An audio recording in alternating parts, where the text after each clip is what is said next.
You know that feeling when the day hasn't really started yet, but something inside already feels spent.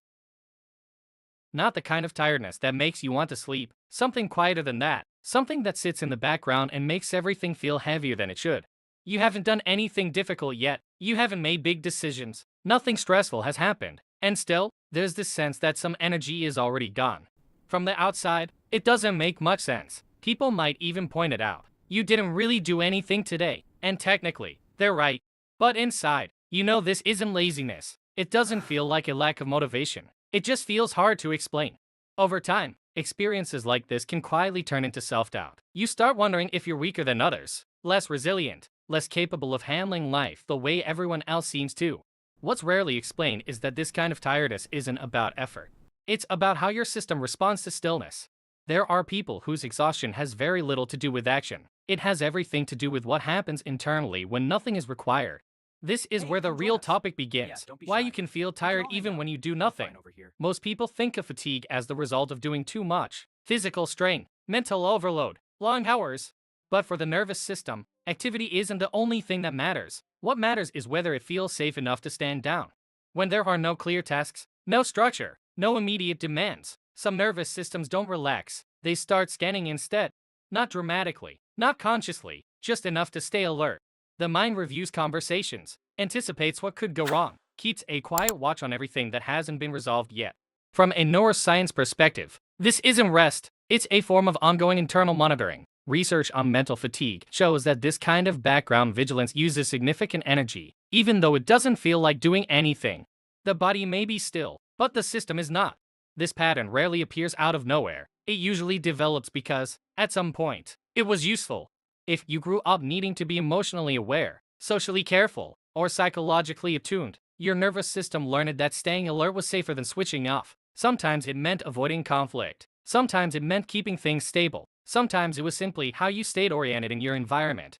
It doesn't have to involve anything extreme. Often, it's subtle, gradual, almost invisible while it's happening. Over time, the system adapts. Calm no longer signals safety. Calm becomes a moment to stay prepared. That adaptation doesn't disappear on its own. So later in life, when you finally have quiet moments for evenings, unstructured days, time with nothing planned, your body may relax, but your nervous system remains engaged. That internal mismatch is exhausting. This is also why conventional rest doesn't always help.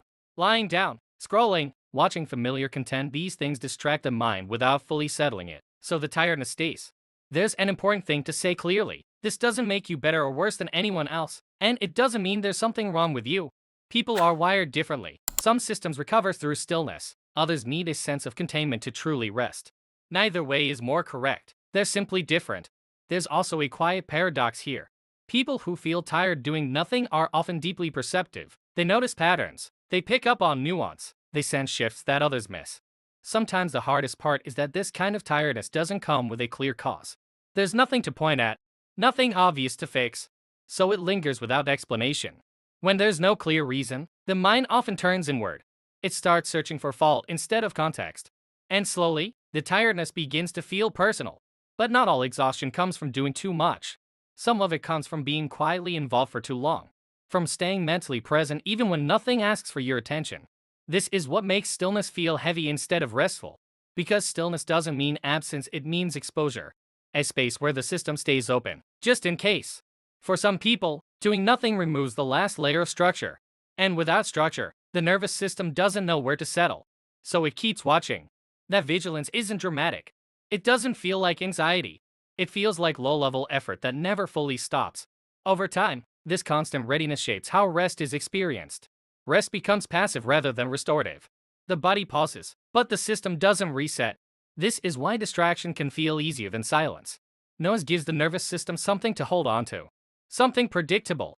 Understanding this doesn't instantly remove the tiredness, but it changes how you relate to it. It turns confusion into context. And when context appears, the experience becomes lighter, not because it's gone, but because it finally makes sense.